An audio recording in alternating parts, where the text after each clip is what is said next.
All right, guys, welcome back to Ballaholics.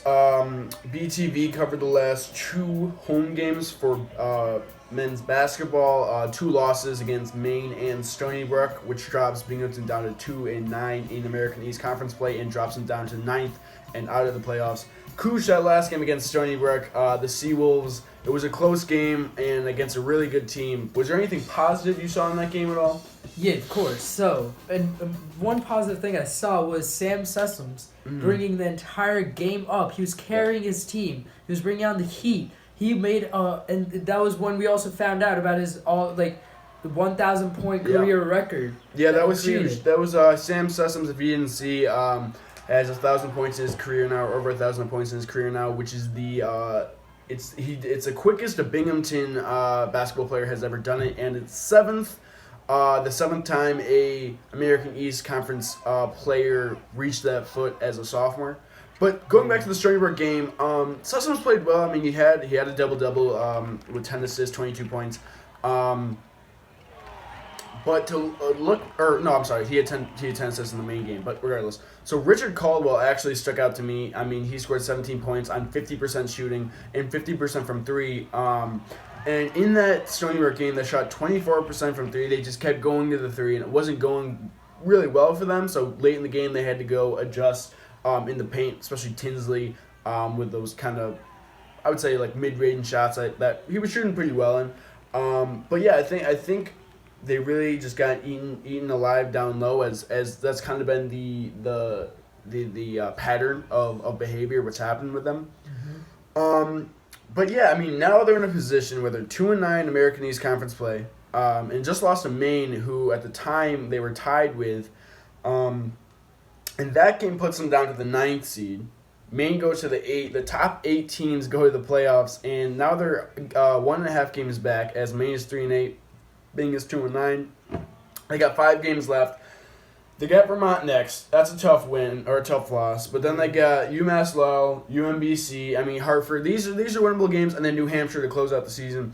These are winnable games. Do you see them sneaking into the conference tournament, or do you think that's a little hard to believe? I think that if they put in the work for it, they could definitely have a shot at it because I've seen a lot of progress from the beginning, from when I first started seeing their games, and they've come a long way. And I still think they have a long path in front of them if they keep going at it. Yeah, I would say that the UMass Lowell game and UMBC are definitely winnable games. I mean, the game against UMass Lowell earlier in the year, they didn't play incredibly well against.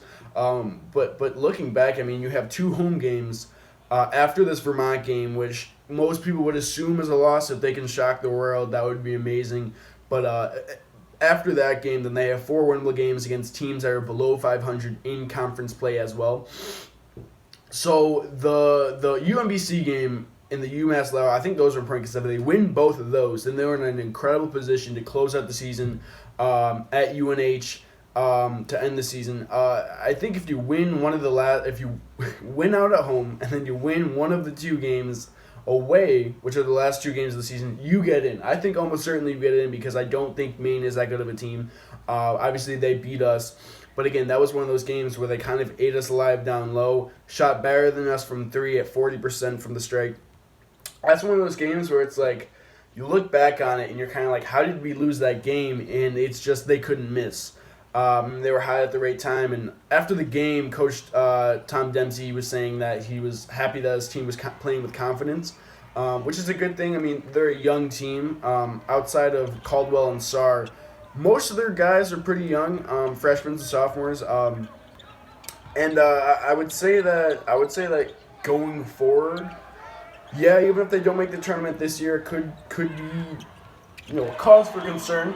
Cause for concern, but I mean they're young enough to where I can see them in 2-3 years contending for an American East Conference, whether regular season or tournament championship. Do you see in them like the young guys like Brenton Mills, Tinsley, Sessoms? Do you see anything in them, or even Pet Cash? Do you see anything in them, or do you think it's kind of more of a dud? No, I think that especially specifically speaking, I think Sessoms, Pet Cash, and even Mills, but Mills more as a supportive player. Of course, I believe that they still have a lot of potential they need to tap into, and if they of course keep working hard in their specialties, such as how Sessoms is a good leader and proves to be a good role model as a leader for other basketball teams, for colleges.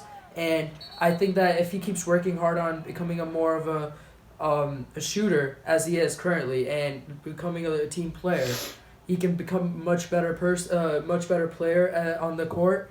Whereas also Mills can also work on becoming a better passer, a better rebounder for the basketball Well, game. yeah, I would say. I mean, there's always room for improvement, especially when you're a freshman.